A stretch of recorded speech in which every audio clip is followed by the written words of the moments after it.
Social problems and issues in India में आज हम एक कदम और आगे बढ़ते हैं। देखिए, हम पॉपुलेशन एक्सप्लोजन का चैप्टर कर रहे हैं। आज हम उसके तीसरे पड़ाव पे पहुंच चुके हैं, जिसमें हमें ये देखना है कि क्यों ज़रूरत है पॉपुलेशन की ग्रोथ को कंट्रोल करने की। क्यों ज़रूरत है, क्योंकि हमने ये देखा कि कॉजेज़ क्या थे पॉपुलेशन के एक्सप्लोड होने के। हमने ये भी देख लिया कि पॉपुलेशन एक्सप्लोड होती है तो क्या क्या प्रभाव डालती है, हम समझ चुके हैं। और अब हम देखेंगे कि हम इसे कंट्रोल कैसे कर सकते हैं। That's all. तो ज़रूरत है, बुक में काफ़ी तरह का कंटेंट है, जो नहीं ज़रूरी वो मैं नहीं पढ़ा रहा, जो ज़रूरी हम उस पर बात करते हैं। तो शुरुआत यहाँ पर इस बात से की गई है कि जो हमारे नज़रिए में जो जनसंख्या से जुड़ी समस्या है उसे दो तरह से टैकल करना चाहिए, दो तरफ से। तो problem should be tackle from both sides. कौन सी साइड्स हैं? पहली, the first is production should be increased to meet the need of the people. और second side, the size of the population should be controlled and reduced. देखिए, जनसंख्या बढ़ने के नुकसान, जिसकी वजह से हमने उसे मैनेज करने के दो तरफ से अप्रोच करने के तरीके समझे। मेन एलिमेंट ये है कि जनसंख्या अगर इसी तरह से बढ़ती चली गई तो आपके रिसोर्सेज उसके एट पार नहीं रहेंगे। वो रिसोर्सेज उस पॉपुलेशन की नीड्स को फुलफिल नहीं कर पाएंगे, सर्विस नहीं कर पाएंगे। तो ऐसे में वो पॉपुलेशन क्या फेस करेगी? देखिए, जब भी जनसंख्या बढ़ेगी उतने ही स्कूल्स, कॉलेजेस, यूनिवर्सिटीज़, उतने ही हॉस्पिटल्स, उतना ही ज़्यादा एग्रीकल्चर प्रोडक्शन, उतने ही ज़्यादा एग्रीकल्चर लैंड, उतनी ही ज़्यादा infrastructure, road, railway, transport, communication, उतनी ज़्यादा हाउसिंग, उतनी ज़्यादा मिनरल्स और कंस्ट्रक्शन मटेरियल की नीड्स, और उतनी ही ज़्यादा लकड़ी और फॉरेस्ट की ज़रूरत बढ़ेगी। जब भी जनसंख्या बढ़ेगी तो ये सब चीज़ों की ज़रूरत बढ़ेगी। सिर्फ इनकी ज़रूरतें ही इन्हें नहीं नुकसान करेंगी। आप इन सब चीज़ों को कंज्यूम करने के बाद एज एंड प्रोडक्ट वेस्ट भी जनरेट करेंगे, तो वेस्ट भी इन्हीं रिसोर्सेज को प्रॉब्लम देंगे। अब जैसे आप एक नदी का पानी बहुत ज़्यादा उपयोग कर रहे हैं, चलो ये तो एक समस्या है ही, आप उस नदी को ही डिवास्टेट कर रहे हैं क्योंकि आप उसे पॉल्यूट भी कर रहे हैं, तो ये भी तो प्रॉब्लम है ना। आप उसके पानी को इस्तेमाल कर रहे हैं इरीगेशन के लिए, ड्रिंकिंग पर्पसेस के लिए, that is not a problem. ठीक है, करिए आप। प्रॉब्लम तब है जब वो पानी कम पड़ जाता है, लेकिन बड़ी प्रॉब्लम तो ये है कि आपने उस नदी को पॉल्यूटेड कर दिया। इसी तरह से इस पूरे के पूरे एनवायरनमेंट, ग्लोबल वार्मिंग भी आज उन्हीं सभी गैसेस का नतीजा है जो आपने रिलीज़ की है। तो आप सिर्फ कंज्यूम नहीं कर रहे हैं चीज़ों को, दो तरह की समस्याएं पैदा कर रहे हैं। एक तो रिसोर्सेज स्कार्स हैं, घटते जा रहे हैं, और दूसरी तरफ जो रिसोर्सेज एग्जिस्ट कर रहे हैं आप उनकी फॉर्म बिगाड़ रहे हैं, उनकी नेचर को बिगाड़ रहे हैं, आप उन्हें पॉल्यूट भी कर रहे हैं। ये सबसे बड़ी प्रॉब्लम। आने वाली पीढ़ियों के लिए नदी बच भी जाएगी, कोई दिक्कत की बात नहीं, सॉइल बच भी जाएगी, लेकिन वो सॉइल और वो नदी दोनों पॉल्यूटेड होंगी। आपकी डेवलपमेंट का ये पैटर्न ठीक नहीं, ये सस्टेनेबल नहीं। आप रिवर को उसकी लिमिट से ज़्यादा तो एक्सप्लॉइट कर ही रहे हो, आप फॉरेस्ट को भी उसकी लिमिट से ज़्यादा एक्सप्लॉइट कर रहे हो और सॉइल को भी, लेकिन आप तीनों को ही साइड बाय साइड पॉल्यूट भी कर रहे हो। तो इस तरह से आप दोहरा नुकसान पहुंचा रहे हैं रिसोर्सेज। तो इस तरह से अगर पॉपुलेशन और रिसोर्सेज आपस में इतने स्ट्रांगली कनेक्टेड हैं तो फिर नेचुरली ये बात डिसाइड करेगी कि पॉपुलेशन और रिसोर्स में कैसा बैलेंस है, जिससे कि आपकी क्वालिटी ऑफ लाइफ डिसाइड होगी, आपका लिविंग स्टैंडर्ड डिसाइड होगा। तो ऐसे में जनसंख्या को अगर नियंत्रण में लाना है तो दो चीज़ों पर ध्यान देना। पहला, कि आप उतनी पैदावार बढ़ाएं जितने हिसाब से आपको लगता है कि जनसंख्या बढ़ने वाली है, और दूसरा, आप तेज़ी से जनसंख्या को भी कंट्रोल करने की तरफ बढ़ें। तो एक सप्लाई साइड की बात करता है कि आप रिसोर्सेज को और बेहतर बनाइए, प्रोडक्शन को बढ़ाइए, और दूसरी तरफ से आप कंजम्पशन साइड को टैकल करिए, या पॉपुलेशन को कंट्रोल करिए। ये दो बड़ी चुनौतियाँ हैं। माल्थस ने एक थ्योरी दी थी, पॉपुलेशन का कॉन्सेप्ट दिया था, 1970s के दौर में आया, और उसका मानना ये था कि भाई एक समय में जनसंख्या इस लेवल पर पहुंच जाएगी, अगर जिस रेट से वो ग्रो कर रही है, तो उतनी अनाज उन लोगों को खाने को नहीं मिलेगा। ऐसे में सभी के सभी फिर गरीबी में जाएंगे। लेकिन अल्टीमेटली ऐसा तो हुआ नहीं, क्योंकि प्रोडक्शन तो बहुत ही बम्पर हो गई। और आज की डेट में, आज से अगर मैं पहले देखूँ तो 1940s और 50s और 60s में बहुत ही कम पॉपुलेशन होने के बावजूद भी अनाज की हमेशा भारी कमी रहती थी। पर आज पॉपुलेशन इतनी बढ़ चुकी है, पर अनाज तो फिर भी बहुत सरप्लस है। आप भारत की ही बात कर लीजिए, अनाज हर वर्ष सरप्लस में पड़ा रहता है। इसका कारण ये है कि मालथस यहाँ पे कमज़ोर हुआ कि वो ये नहीं समझ पाया कि समय के साथ टेक्नोलॉजी भी तो बदलेगी, और उस टेक्नोलॉजी की मदद से अगर हमने टेक्नोलॉजिकल एडवांसमेंट से अगर हमने एग्रीकल्चर और इंडस्ट्रियल प्रोडक्शन को एनहांस कर दिया तो भी तो हम बढ़ी हुई पॉपुलेशन को फीड कर सकते हैं। तो इसलिए दो फ्रंट पर ध्यान देना जरूरी है, एक पैदावार को बढ़ाइए और एक कंजम्पशन को रिड्यूस करिए, तब जा कर के आप एक optimum level of population achieve कर पाएंगे। उसकी फ्रंट पर यहाँ दो नीतियाँ बताई गई हैं कि इन पर काम करिए। जब भी किसी कंट्री को एक खास ऑब्जेक्टिव के तहत सारा का सारा मैकेनिज्म इस्टेब्लिश करते हुए किसी एम को अचीव करना हो, उसे पॉलिसी मेजर कहते हैं। आप पॉलिसी मेजर में बताते हैं कि आपका ऑब्जेक्टिव क्या है, आप उसमें बताते हैं कि आप कौन से टूल्स फॉलो करेंगे, आप उसमें बताते हैं कि पैटर्न क्या रहेगा, आपके प्रोग्राम्स क्या रहेंगे, प्रोग्राम का आगे पैटर्न क्या होगा, ये सब आप एक्सप्लेन करते हैं और आप टारगेट्स डिसाइड करते हैं। अगर इस मैनर में बात हो रही है तो बात पॉलिसी के मैनर में हो रही है, और पॉलिसी दो फ्रंट पर क्रिएट की जा सकती है जिसको हम अभी डिस्कस करेंगे। और किसी भी देश को पॉलिसी मेजर से ही पॉपुलेशन को नियंत्रण में लाना चाहिए। तो चलिए इसी चीज़ को यहाँ पर समझाया गया है।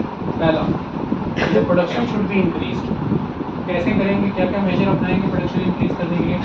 First is increase in agriculture production. आपको एग्रीकल्चर प्रोडक्शन बढ़ानी है तो पॉसिबल तरीके क्या हो सकते हैं। सबसे पहली चीज़, आप उसमें भी टेक्नोलॉजी को इंट्रोड्यूस करिए, और आपने ये किया। सबसे पहली चीज़, टेक्नोलॉजी की मदद से आपने हाई यील्डिंग वैरायटी सीड्स पैदा कर दी, ज़्यादा पैदावार करने वाले बीज। तो ये टेक्नोलॉजी का ही, साइंस की एडवांसमेंट का नतीजा था। दूसरी तरफ आप मैकेनाइजेशन करिए खेतों का, क्विक प्रोडक्शन होगी, आप साल में ज़्यादा खेती ले पाएंगे और ज़्यादा बेहतर खेती हो पाएगी। आप इंटेंसिव एग्रीकल्चर कर सकते हैं, घनी खेती जिसे हम कहते हैं। एक्सटेंसिव के साथ साथ इंटेंसिव, ज़्यादा खेत जोते जा सकते हैं, ज़्यादा गहरी टिलिंग हो सकती है सॉइल पे, और ज़्यादा घनी खेती हो जा सकती है। अगली ज़रूरी चीज़ है कि आप किस मैनर में फर्टिलाइजर्स यूज़ करते हैं। केमिकल फर्टिलाइजर्स यूज़ करिए, लेकिन इसका कॉम्बिनेशन ऑफ ऑर्गेनिक मैन्योर, ताकि पैदावार बढ़ सके। आपने सीड्स का प्रयोग किया, मैकेनाइजेशन का प्रयोग किया, केमिकल फर्टिलाइजर्स का प्रयोग किया, आप better method of irrigation use करिए। ये सारी चीज़ें कंट्रीब्यूट करेंगी प्रोडक्शन को बढ़ाने में, प्रोडक्टिविटी विल एनहांस। लेकिन अकेले इससे बात नहीं बनेगी, आप क्रॉप की डाइवर्सिटी करिए। So crop diversity is required. Okay, बेहतर स्टोरेज होना बहुत ज़रूरी है, तो बेहतर स्टोरेज करिए क्योंकि क्रॉप वेस्ट नहीं होना चाहिए। बेहतर डिस्ट्रीब्यूशन इज़ रिक्वायर्ड।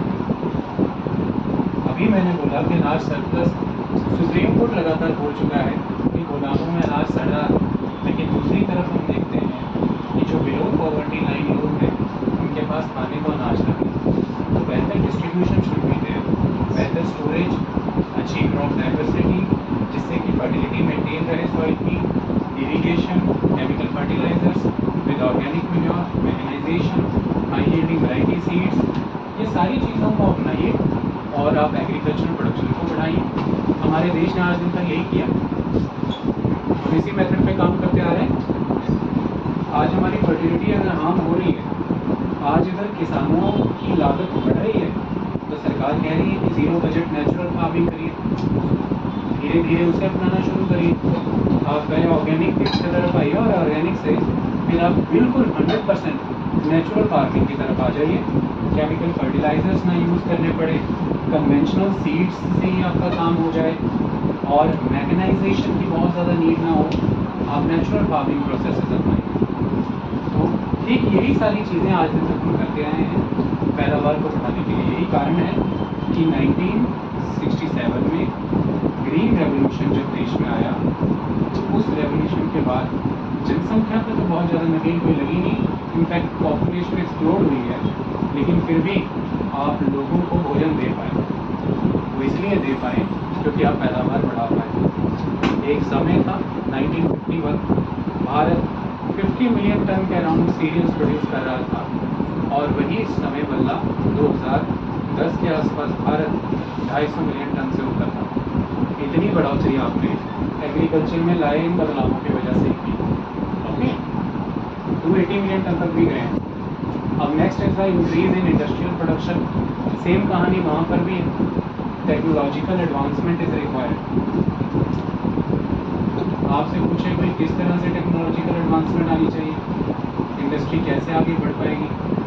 देखिए लगातार अभी अगर हम बात करें तो आज हमारी इंडस्ट्री किस बेस पे फ्लरिश कर रही है। जैसे जैसे नई नई टेक्नोलॉजी इंट्रोड्यूस हो रही है, जैसे information and IT enabled services ने कंपनियों की वर्किंग को बदल दिया। आज हमारे देश में, भारत के अंदर, दिल्ली में जो कंपनियां कपड़े बनाती हैं वही कंपनियों ने आपके जितने भी फेवरेट कैरेक्टर बॉलीवुड की मूवीज़ के हैं उन सबके कपड़े बनाए। चाहे वो हैरी पॉटर से लेकर के बीट एनी स्टार, उसकी जितनी भी ड्रेसेस आपको पसंद हैं वो सब दिल्ली में बनती है। ये किसकी बदौलत बन पाती है? आईटी इनेबल्ड कम्युनिकेशन सर्विसेज पर बेस्ड दुनिया भर में एमएनसीज अपने हेड ऑफिसेज कहीं भी मेंटेन करें, बट वो अपने स्टैंडर्ड्स दुनिया को कम्युनिकेट करते हैं और उन्हीं स्टैंडर्ड्स पर पूरी दुनिया उनको प्रोड्यूस करके देती है। That's all. तो किसी भी एक कंट्री में हेड ऑफिस मेंटेन करते हुए फिजिकली आप डिजिटली पूरी दुनिया से कम्युनिकेट कर सकते हैं और इसी की बदौलत है कि आउटसोर्सिंग फ़ायदेमंद रहती है। दुनिया को प्रोडक्शन करने का मौका मिलता है और प्रोड्यूसर को डिस्ट्रीब्यूट करने के लिए सस्ता प्रोडक्ट मिल जाता है। ओके, तो लगातार मशीनों के प्रकार में आते हुए परिवर्तन, सफिस्टिकेशन, ऑटोमेशन, ट्रांसपोर्ट एंड कम्युनिकेशन के नेटवर्क का एक्सटेंड होना, बेहतर इंडस्ट्रियल लॉज, बेहतर कंपनीज लॉज, बेहतर कॉरपोरेट लॉज और कॉरपोरेट लॉज के तहत अच्छी गवर्नेंस, ये सब तरीके रहते हैं जब आप इंडस्ट्रियल प्रोडक्शन को बढ़ा सकते हैं। वही हम कर रहे हैं इन दोनों ही में, चाहे एग्रीकल्चर या इंडस्ट्री, दोनों ही की मैं बात करूँ तो दोनों ही में इंस्टीट्यूशनल क्रेडिट की सप्लाई इंपॉर्टेंट रोल प्ले करती है और वही हमने हासिल तक किया। जनसंख्या को नियंत्रण करने के विषय में ये सब चीज़ें बहुत महत्वपूर्ण हैं, ये डायरेक्टली उसमें कंट्रीब्यूट कर रही है कि you are extending the network of the institutional credit supply. बैंकों के द्वारा दिए जाने वाले लोन आज सभी देश की कंपनियों को कवर कर रहे हैं। अभी कितने सारा सेक्टर उससे छूट रहा था जो अनऑर्गेनाइज सेक्टर था। अनऑर्गेनाइज सेक्टर में भी जो छोटे छोटे उद्योगपति बनना चाहते हैं, तो मैंने आपको योजना पढ़ाई थी ना, स्टैंड अप इंडिया, उसके तहत सरकार यही करना चाह रही है ना। मुद्रा लोन, उसके तहत भी यही करना चाह रही है। तो आप सिंपली एक तरफ से लोगों को सशक्त बना रहे हैं कि गरीबी दूर हो, वो एसेट्स क्रिएट करें, और दूसरी तरफ से आप इंडस्ट्रियल एडवांसमेंट कर रहे हैं, उन लोगों को इंडस्ट्री के घेरे में ला करके इस तरह की technical expertise, managerial expertise, management and distribution expertise और इंस्टीट्यूशनल क्रेडिट प्रोवाइड करके, यही सब चीज़ों की उन्हें ज़रूरत होती है। और क्या चाहिए? That's all. बेहतर मार्केट्स क्रिएट करिए भारत में और विदेश में, अपने उद्योगपतियों के लिए अच्छी बाजार पैदा करिए। उन्हें बाजार ही चाहिए कि उनका प्रोडक्ट बिके, तो इंटरनेशनली आप उन इंस्ट्रूमेंट्स को साइन करिए, उन फ्री ट्रेड एग्रीमेंट्स को साइन करिए जो आपके देश के व्यापार के हित में, पैदावार के हित में, हम सब कर रहे हैं। और तीसरा एलिमेंट है development of trade and commerce. देखिए, आप एग्रीकल्चर में जो प्रोड्यूस कर रहे हैं अपने खेतों में, और इंडस्ट्री में आपने जो प्रोड्यूस किया अपनी फैक्ट्री में, कोई है उसकी वर्थ। आप पहले जब खेतों में प्रोड्यूस करते थे तो आप उसे खुद कंज्यूम करते थे, वो सब्सिस्टेंस एग्रीकल्चर। आप जब पहले अपने घरों में घड़े बनाते थे, अपने लिए वस्त्र बनाते थे, वो आपकी खुद की कंजम्पशन के लिए होता है। लेकिन जब आप सरप्लस प्रोड्यूस करते हैं, उसका पर्पस क्या होता है कि आप उसे बेचें और उसकी वैल्यू आपको मिलेगी। तो जब तक एग्रीकल्चर और इंडस्ट्री की सरप्लस प्रोडक्शन को बाज़ारों तक नहीं पहुंचाया जाएगा, तब तक इसे करने का फ़ायदा क्या है। यहाँ पर एग्जिस्टेंस ट्रेड एंड कॉमर्स की, इंडिया के जितने अच्छे ट्रेडिंग रिलेशन दुनिया भर के साथ, इंडिया में जितने अच्छे ट्रेडिंग नेटवर्क खड़े होंगे, जितने एक्सपोर्ट कमर्शियल ग्रुप्स हमारे देश में बनेंगे, उतनी बेहतरीन हमारी एग्रीकल्चर और इंडस्ट्री ग्रो करेगी। क्योंकि यही तो हैं जो उन खेतों से और उन फैक्ट्रियों से उस माल को उठा करके लोगों तक पहुंचाएंगे। कभी इंडस्ट्रियलिस्ट ने, फैक्ट्री वाले ने अपना माल लोगों तक पहुंचाया। बहुत रेयर होता है कि फैक्ट्री आउटलेट खुल जाता है और आप वहाँ जाकर के चीज़ खरीद लेते हैं, बट कभी वहाँ पर बेचने वाले को देखा, कोई सेंस होता है? सब रोलो बोलो पड़ी होती है, सब लूट रहे होते हैं। बट वही सामान जब शोरूम में एंटर होता है, किस मैनर में आपके सामने शोकेस किया जाता है, क्योंकि सेल्स में एक्सपर्टीज उनकी है, क्योंकि they are the merchant, they are the commercial class, trade करना उन्हें आता है। तो that's why we need to develop a kind of extensive network of trading communities, the merchant communities, the commercial section, भाई बात समझ में। तो we need offices जो innovations पे काम करें, जो ये डिसाइड करें। आपने कभी सोचा same are the engineers, Mahindra में, हुंडई में आज इंजीनियर्स आर सेम, कहीं कुछ बदलाव नहीं आया। किया में इंजीनियर्स आर सेम, सिर्फ एक बदलाव आया, एक कमर्शियल कम्युनिटी होती, उसने बताया इनको कि आप अपना प्रोडक्ट कैसे लॉन्च करते हो। कहते एक लॉन्च डेट बता देते हैं और शोरूम में गाड़ी खड़ी होती है। कहते प्रोडक्ट ऐसे लॉन्च नहीं होता, प्रोडक्ट को ऐसे सेलिब्रिटी लॉन्च किया जाता है। प्रोडक्ट वो होता है जिसे हमें हीरोइज्म के रूप में लॉन्च करना है। तो आपने महिंद्रा थार का लॉन्च अगर देखा और अभी आपने किया सेल्टोस का लॉन्च अगर देखा, गाड़ी के लॉन्च के पहले की पूरी 2 घंटे की स्टोरी बताते हैं, right from the conception of the idea throughout the development of the sketches and the drawings and everything and the final stage of the manufacturing, हर पहलू पे उन्होंने क्या सोचा है वो आपको कम्युनिकेट करते हैं कि हम इस डिज़ाइन स्कीम तक, इस मशीन तक, इस इंजन तक कैसे पहुँचे। फिर वो जब गाड़ी आपके पास लॉन्च हो रही है तब आपको समझ आता है आपने क्या खरीदा। तब आप भी लोगों को बताते हैं कि बेटे ये खरीदा, वरना सालों साल बीत जाते थे, यही नहीं पता होता था कि हमने क्या खरीदा है। कि भाई फ्रंट बड़ी ग्रिल का पर्पस क्या, अर्बन यंगस्टर्स कैसी गाड़ियाँ मांगते हैं। तो अभी मैं होंडा एलिवेट का जब मैं लॉन्च देख रहा था, सीखने को मिलता उन चीज़ों से, तो वो बता रहा था कि हमारा जो स्टाइल का थीम है वो यंग अर्बन कम्युनिटी पर बेस्ड। और यंग अर्बन कम्युनिटी को उसने एक्सप्लेन कैसे किया कि यंग अर्बन कम्युनिटी क्या चाहती है, यंग कम्युनिटी चाहती है swiftness, pace, fast mode of communication, उन्हें बर्डन नहीं चाहिए। तो गाड़ी के डायनेमिक्स हमने एरोडायनेमिक्स वैसे ही रखते हैं, गाड़ी उसी तरह से घूमती है, उसका टर्निंग रेडियस, उसका चलना हमने वैसा ही रखना है। लेकिन यंगस्टर्स क्या चाहते हैं, स्पेस की कमी ना हो, जितने मर्जी दोस्त बैठ जाएं, बैग डालो डिक्की में और आगे आप चले। तो हमारा सिटिंग स्पेस और हमारी डिक्की को फोकस करिए, हमारा सारा फोकस उसी पे था। तो व्हील बेस हमने उसी हिसाब से बढ़ाया, लेकिन फिर भी टर्निंग रेडियस कम रखा। और यंगस्टर्स चाहते हैं the bold presence on the road, इसलिए front grille is very imposing, it is so huge कि आपको एक लार्ज साइज एसयूवी का फील आएगा। इंजीनियर ये नहीं कर सकता, ये किसने करके दिया, द मार्केटिंग टीम। तो आपके प्रोडक्ट की वैल्यू को बढ़ाना, उसे लार्जर मासेस तक पहुंचाना, दुनिया भर में उसे बेचना, नए नए मार्केट्स आइडेंटिफाई करके देना, ये सारा काम ट्रेडिंग एंड कमर्शियल सेक्शन के द्वारा ही तो इस्टेब्लिश किया जाता है। तो सही मायने में अगर आप देश के अंदर जनसंख्या को नियंत्रण करना चाहते हैं, पहले तो आप इन फ्रंट को मैनेज करिए। आप एग्रीकल्चर को बढ़ावा दीजिए, इंडस्ट्री को बढ़ावा दीजिए, ट्रेड एंड कॉमर्स को बढ़ावा दीजिए, इससे नए नए रोजगार ओपन होंगे, नए लोगों को एम्प्लॉयमेंट मिलेगी और एम्प्लॉयमेंट से नेचुरली उनके पास वेल्थ आएगी। तो अपने लिए लाइफ को सर्वाइव करने के लिए education, health, sanitation, housing, food, ये सब अवेल कर लेंगे, फिर तो वो पॉपुलेशन ठीक है, दैट्स ऑल। लेकिन दूसरी कहानी आती है कि कितनी development, there should be the limit to development, resources भी तो लिमिटेड है, फिर ये लोग कंटेमिनेट भी तो कर रहे हैं रिसोर्सेज को। तो वहाँ पे कॉन्सेप्ट आता है कि आपको साइज ऑफ द पॉपुलेशन पे भी फोकस करना है, that is the size of the population should be controlled and reduce. Size of the population पे जब हम आते हैं तो ऑप्टिमम थ्योरी ऑफ पॉपुलेशन का कॉन्सेप्ट आता है। जब हम ऑप्टिमम थ्योरी ऑफ पॉपुलेशन पर आते हैं तो क्या लिखा गया है कि there is a direct relationship between the size of the population and available resources in the country. तो 3 तरह की कंट्रीज निकल के आती है, 3 कैटेगरीज ऑफ कंट्री। पहली जो ओवर पॉपुलेटेड, जैसे कि भारत। अब ओवर पॉपुलेटेड किस कंट्री को मानते हैं? देखिए भारत ने लगातार 1951 के 5 ईयर प्लान के बाद से आज दिन तक 2012 तक 12 5 ईयर प्लान देकर उसके बाद नीति आयोग काम कर रहा है। और 1980 के बाद से लगातार भारत ने 5.5% से ज़्यादा की जीडीपी ग्रोथ रेट देखी है। लेकिन क्या हमारी पर कैपिटा जीडीपी में उतना फर्क आया?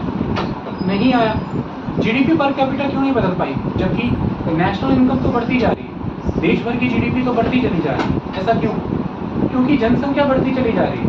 तो किसी भी कंट्री में पॉपुलेशन के बढ़ने के साथ अगर पर कैपिटा इनकम स्टेगनेंट हो जाए और उसमें गिरावट आने लगे तो समझ लीजिए कि उस कंट्री में जितने रिसोर्सेज तक नर्चर किए गए हैं वो उस पॉपुलेशन को सर्व करने के लिए काफ़ी नहीं है, क्योंकि the concept of per capita income is the level of development of resources and the level of the number of the population. Okay, तो वही चीज़ यहाँ पर करिए, over populated. If due to increase in the population per capita income begins to fall, then ultimately that country is overpopulated. Second is the underpopulated.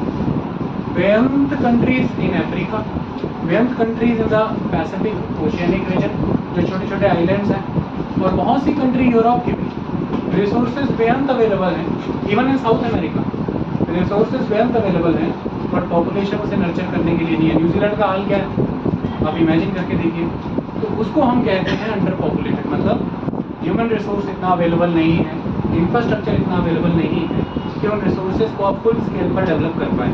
तो that population is, that country is under populated, under develop. तो यहाँ पर लिखा है under populated if number of people are less than the resources of the country, they are unable to make full use of these resources. Okay, ये उन्हें उतना nurture नहीं कर पा रहे। ऑप्टिमम पॉपुलेटेड, ये रिसोर्सेज ऑप्टिमली यूटिलाइज्ड कब है, जो होना चाहिए हर किसी को, हम भी वही होना चाहते हैं। उसी के लिए ये दो स्टेप्स थे, एक तो प्रोडक्शन को बढ़ाइए, दूसरा पॉपुलेशन के साइज को कंट्रोल करिए। When the size of the population is according to the size of the natural resources, per capita output will be maximum and the country is set to have an ideal size of the population. तो per capita level पर output भी फिर maximum आएगा। जितने के resources हैं, जैसे उदाहरण के लिए जितने को म्यूजिकल इंस्ट्रूमेंट हैं, उन्हें बजाने के लिए जितने को लोग चाहिए, अगर उतने के लोग हैं तो उस एक पर्टिकुलर म्यूजिकल इंस्ट्रूमेंट का जो पर पर्सन मैक्सिमम यूज़ लिया जा सकता है वो लिया जाएगा। ओके, उसका आउटपुट मैक्सिमम आएगा। लेकिन इंस्ट्रूमेंट्स कम हैं, लोग ज़्यादा हैं, या इंस्ट्रूमेंट्स ज़्यादा हैं और लोग कम हैं, तो फिर इन दोनों ही कंडीशंस में या तो वो इंस्ट्रूमेंट्स अंडर यूटिलाइज रह जाएंगे या ओवर यूटिलाइज रह जाएंगे, और ये दोनों ही कंडीशन सही है। कई बार कीर्तन में आंटियाँ बैठी होती हैं, ढोल की एक ही होती है, वो सभी चढ़ी होती है, एक चिमचा लेके खड़ी रहती है, दो इधर से हाथ चला रही होती हैं, तो ऊपर से थपथपा थप, समझ नहीं आता ढोल की कर क्या रही है। होता है ना ऐसा, कभी नोटिस करना, ढोल की नहीं समझ आ रही कि क्या हो रहा है इसके साथ, पर बस चलती रहती है।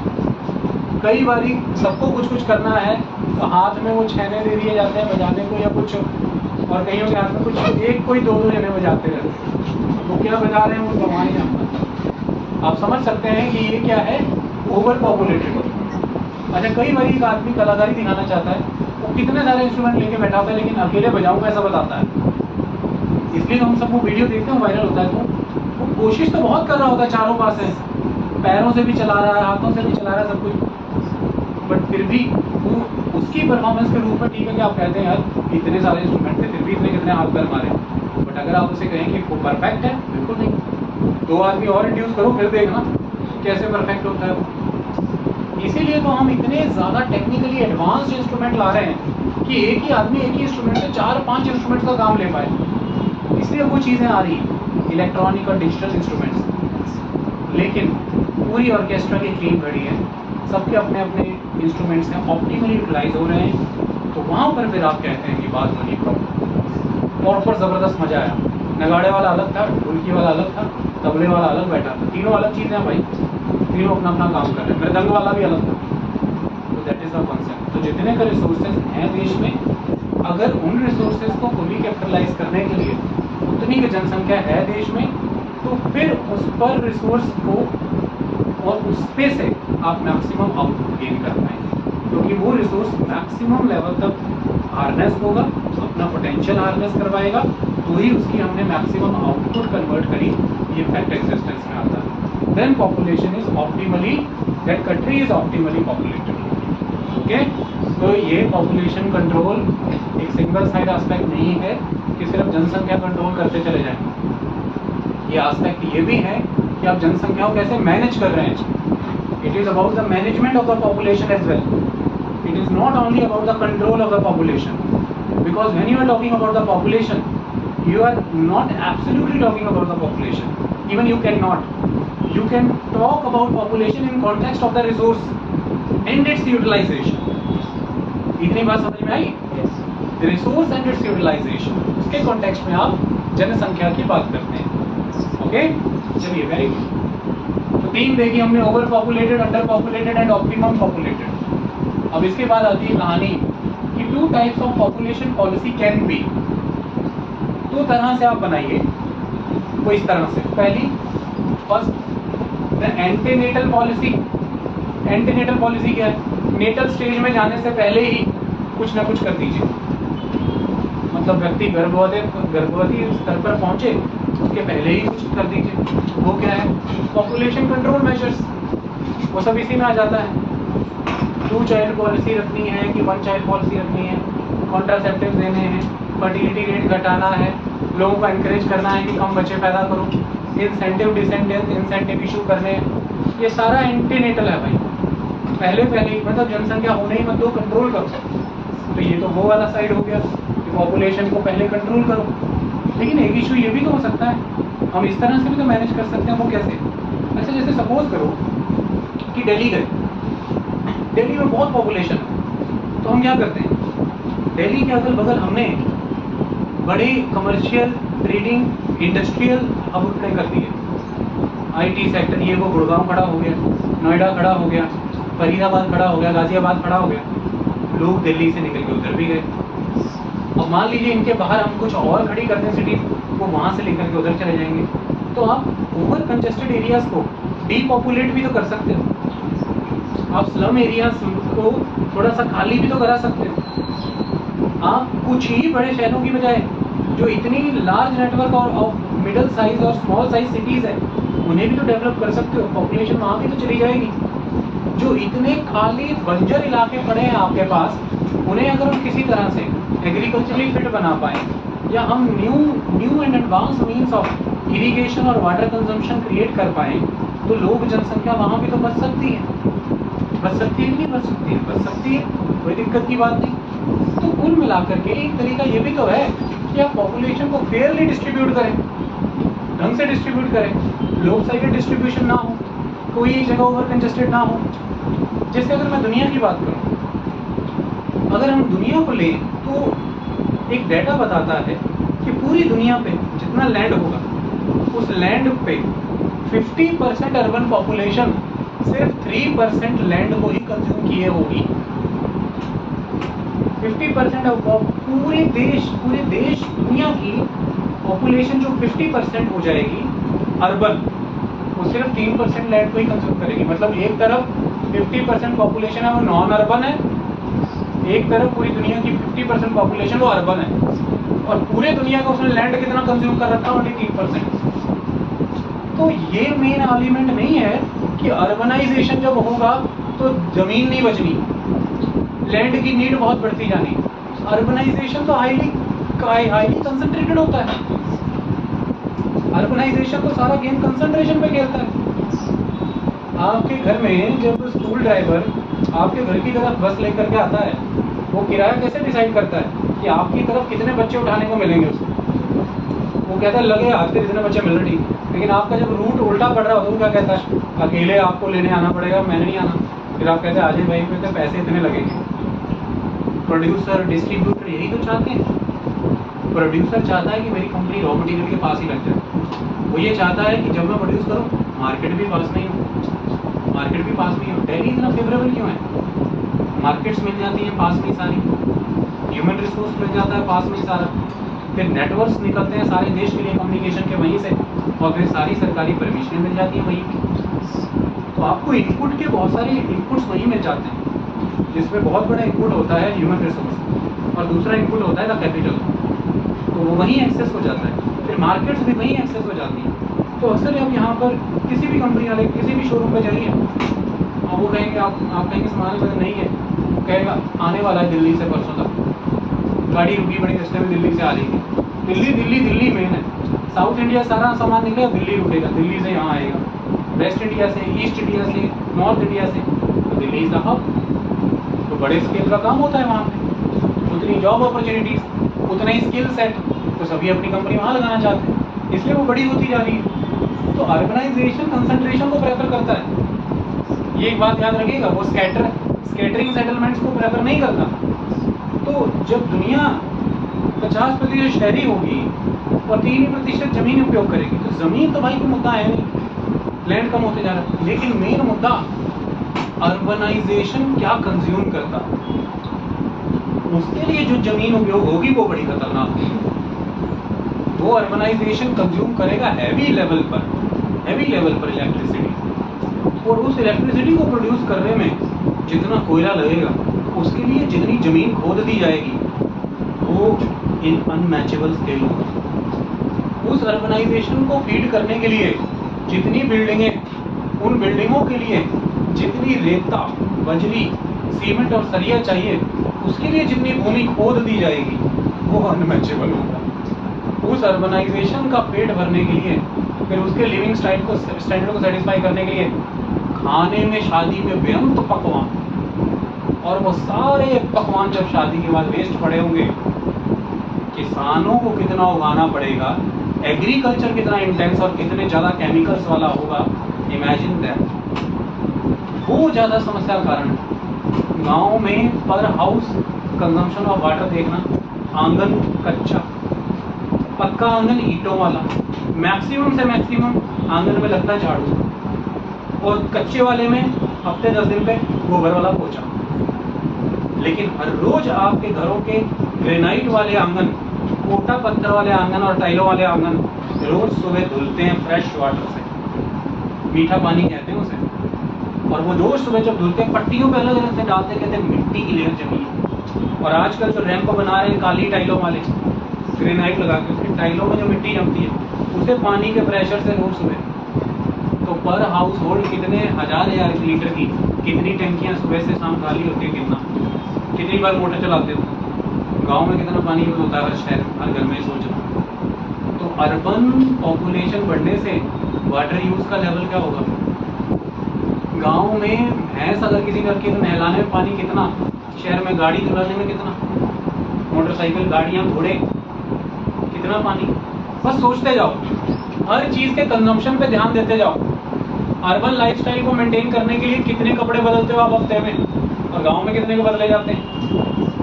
गांव में क्या है, चादरा कुर्ता पहनना, लेकिन शहरों में 7 दिन का ऑफिस, पहले तो ऑफिस की 7 तरह की शर्टें, फिर सुबह जाने के समय वाले रात को जो पहने वो एक अलग तरह के कपड़े, उनकी उतनी धुलाई, उतना डिटर्जेंट, उतने केमिकल्स, पहले तो उतना वेस्ट, फिर दूसरा उतना रिसोर्स की कंजम्पशन। तो अर्बन लाइफस्टाइल जो है वो कंसंट्रेट तो बड़े कम लैंड पे होने वाली है, बट उतने के लैंड को सपोर्ट करने के लिए जो रिसोर्सेज कंज्यूम होंगे वो प्रचंड ब्रह्मांड को खा जाएगा, और जो वो पैदा करेगा बदले में वो तो ग्रह को हिला देगा। ये है मेन खतरा, इस खतरे से बचना है हमें। इसलिए अभी से समझा रहे हैं कि भाई सस्टेनेबल हो जाओ, वरना बर्बादी हो जाएगी। तो इसलिए कह रहे हैं कि भाई पॉपुलेशन कंसंट्रेट हो एक जगह पर, मैनेज करो। गांव के ज़्यादा लोग माइग्रेट ना करें शहरों की ओर, गांव में ही सुविधाएं पहुंचाओ कि सस्टेनेबल डेवलपमेंट हो सके। गांव ही की जीवन शैली में अगर वो सुबह निकलता है गांव से काम पे, और अपने ही गांव में काम मिल जाए अगल बगल में, फिर गांव घर आ जाए वापस, तो उसका काफ़ी हद तक लाइफस्टाइल वहाँ का रह जाएगा। तो population distribution is the solution as well. Resource provide करें गाँव को, ये भी एक तरह का समाधान है। कंजेशंस को अवॉइड कराएं, ये भी एक तरह का समाधान है। बीमारियां कम फैलेंगी, सैनिटेशन की समस्याएं कम आएंगी, और वेस्ट को बेहतर मैनेज कर पाएंगे। क्योंकि जितना ज़्यादा पॉपुलेशन डिस्ट्रीब्यूटेड रहेगा, उतना ज़्यादा उन डिस्ट्रीब्यूटेड लोकेलिटीज़ में आप वेस्ट को वहीं पर किसी तरह से मैनेज करवा सकते हैं। जैसे एक कॉलोनी का वेस्ट अगर एक कॉलोनी ही मैनेज करने लग जाए तो ये ज़्यादा वायबल सोल्यूशन है एज कम्पेयर टू पूरे शहर का वेस्ट एक बॉडी को दे देना। Instead of managing the whole waste of one city by the single municipal corporation, if the wards of the city are capable to manage their waste at their own level, तो आप एक structure खड़ा कर दें पूरा, ये ज़्यादा ज़रूरी है। Already local governments are there in the villages. They can manage the resources well. They can manage the waste well. They can judicially utilize their resources. पानी कैसे हार्वेस्ट करना उन्हें पता है, पानी कैसे कंजर्व करना उन्हें पता है, पशुपालन कैसे करना उन्हें पता है। They can very well manage there resources. तो ये हमें करना जरूरी है। तो दूसरा समाधान उसी तरफ बात कर रहा है, that is a distribution policy. पहला तो प्री नेटल पॉलिसी है, that is to discourage the growth of the population, कि बच्चे ही कम पैदा हो, बर्थ रेट कंट्रोल करो, बाकी सारी चीज़ों पे ध्यान दो। लेकिन दूसरी है distribution policy to deal with the distributional imbalances. जो डिस्ट्रीब्यूशनल इम्बैलेंसेस हैं उनको करेक्ट करिए आप, ये उस पर ध्यान दे रहा है। तो कुल मिलाकर के भारत जैसा विकासशील मुल्क, the developing country like India, इसकी पॉपुलेशन पॉलिसी के एम क्या क्या होने चाहिए, वो ये होने चाहिए। पहला, ए डिक्रीजिंग बर्थ रेट। आप हमेशा से कोशिश करते आए हैं, हमने हर 5 ईयर प्लान के दौरान ये टारगेट आपको बताया है कि सरकार ने बर्थ रेट कंट्रोल करने की बात कही, जो कि हम लगातार आज़ादी से अब तक कंट्रोल कर रहे हैं। लेक्चर के प्रथम और दूसरे भाग में उससे जुड़ा आंकड़ा भी दिया। तो बर्थ रेट कंट्रोल करिए। Limiting the number of children in family to 2, हम दो हमारे दो। आई बात समझ में? देखिए, ये अब तक हमारे देश में सरकार के द्वारा प्रपोज की गई एक विचारधारा तो थी, लोगों को अवेयर किया गया, लेकिन आप ऐसा मत समझिए कि हमने किसी तरह के कोई कोएर्सिव मेजर नहीं अपनाए। राज्य सरकारों के पास अधिकार है कि वो नियम बना सकते हैं इससे जुड़े, और देश भर की तमाम राज्य सरकारों ने, जिसमें रिसेंटली आसाम ऐड हुआ है, उन्होंने कानून बनाए हैं जिन कानूनों के तहत अगर आपके बच्चे 2 से ज़्यादा हैं तो आपको सरकारी नौकरियां नहीं मिलेंगी, या आपको प्रमोशंस नहीं मिलेंगे, या किसी तरह की आपकी डिमोशन हो जाएगी। तो policies are existing at the state levels. और भारत के, जहाँ तक मेरा आंकड़ा बता रहा था, कुल 16 राज्यों ने ऐसी नीति बनाई है। ओके, तो इस बात को आपको ध्यान में रखना है। हालांकि नेशनल लेवल पर अभी ऐसा लॉ नहीं, उस पर विचार चल रहा है, पर अभी नहीं। तो स्टेट लेवल पर एग्जिस्ट कर रहे हैं द स्टेट लेवल लॉज। तो आप लिमिट करें number of children in family to 2। Third, decrease the mortality. ये सबसे जरूरी चीज़, मृत्यु दर जो घटाना, डेथ रेट घटाया, फिर मौतें भी घटाइए। गरीब परिवारों में बच्चे मरते हैं तो ज़्यादा बच्चे पैदा होते हैं। जिस देश में ज़्यादा बच्चे मरते हैं उस देश में ज़्यादा बच्चे पैदा होते हैं। आप देख सकते हैं पूरा Africa as a continent, main दुख क्या है उस मुल्क, उस कॉन्टिनेंट का, कि भाई लोग मरते ही बहुत हैं, बच्चे बहुत मरते हैं। Infant mortality rate, under 5 mortality rate, malnutrition, hunger, starvation बहुत खतरनाक है। वो बच्चे पैदा करते रहते हैं, कहते हैं भाई बचेंगे जितने उतना ही अपना, बाकी तो सारे मर जाएंगे। अगर हम इसे कंट्रोल कर लें तो नेचुरली आपका बर्थ रेट कंट्रोल आ जाता है। नेक्स्ट, क्रिएटिंग अवेयरनेस, ये तो जरूरी है फैमिली प्लानिंग के बारे में। अवेयरनेस और पॉपुलेशन एक्सप्लोजन से क्या नुकसान है उसके बारे में अवेयरनेस फैलाएं। Preferring necessary contraceptive. भारत जैसा विकासशील मुल्क जो है, उसमें जो लोगों की फाइनेंशियल कंडीशन है, या लोगों का लिटरेसी लेवल है, या जो लोगों का अवेयरनेस का लेवल है, और दूसरा इतनी स्ट्रॉन्ग कल्चरल सोसाइटी, ऐसे मुल्क में ये तो बहुत लंबे समय तक सरकारों को ही करना पड़ेगा कि वो अपनी तरफ से कॉन्ट्रासेप्टिव लोगों को प्रोवाइड करें। इसमें ये बड़ी बात हो जाएगी कि लोग कन्विंस ही हो जाए एटलीस्ट कि वो इसके लिए रेडी हैं। देश लंबे समय से यही नीति पालन करते रहे हैं, आगे भी ये करनी पड़ेगी। तो आपको एक इनफ प्रोक्योरमेंट इन चीज़ों की करनी पड़ेगी। ये आरोप कई बार लगे हैं सरकारों पर कि लोग तो तैयार हो जाते हैं, लेकिन गवर्नमेंट के पास इनफ इंफ्रास्ट्रक्चर और इनफ मटीरियल ही नहीं रहता कि ये कॉन्ट्रासेप्शन सर्विसेज को लोगों को प्रोवाइड कर सके। That is a problem. अगला, enacting laws like legalising abortion. जैसे कई कानूनों को पार करने की ज़रूरत है, वो जो इस समय स्टैट्यूटरी ऑब्स्ट्रक्शंस क्रिएट कर रहे हैं लोगों के सामने, जैसे कि अबॉर्शन से जुड़े हमारे देश के कानून बड़े सख्त हैं, दुनिया भर में है लेकिन भारत में बहुत सख्त कानून है। गिविंग इंसेंटिव्स एंड डिसइंसेंटिव्स, जो मैंने अभी आपको बताया, जो पॉपुलेशन अच्छे से कंट्रोल कर रहे हैं उन राज्यों को, उन लोगों को आप कई तरह के इंसेंटिव्स ऑफर कर सकते हैं। जैसे लोन में जो इंटरेस्ट रेट है उसमें किसी तरह का रिबेट मिल सकता है, एजुकेशन में सपोर्ट मिल सकती है, एम्प्लॉयमेंट में सपोर्ट दिया जा सकता है, स्किल डेवलपमेंट में सपोर्ट मिल सकता है, प्रमोशंस जैसी चीज़ों में सपोर्ट मिल सकता है। ये सारे इंसेंटिव्स। इसी तरह के डिसइंसेंटिव्स भी दे दीजिए, आप नुकसान हो जाएगा उनको। Checking the concentration of population in a congested area. Congested area को पॉपुलेशन कंसंट्रेट मत होने दीजिए। Providing necessary public services for effective settlement in new areas. नए नए एरियाज में इफेक्टिव सेटलमेंट्स क्रिएट करिए, लोगों को उस तरफ लेकर के जाइए। यानी कि जो क्षेत्र अभी तक विकसित नहीं हुए उन्हें विकसित करिए, पलायन को रोकिए, कंजेशन को घटाइए, और नए इलाकों में नए रोजगार की संभावनाओं को तलाशिए। ये ज़्यादा ज़रूरी है।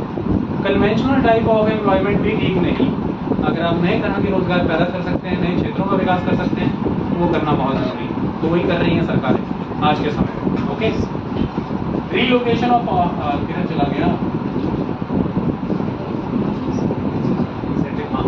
Providing relocation of offices to less populated area. Simply जो दिल्ली से पहले ऑफिसेज बाहर निकले उन 4 शहरों की तरफ,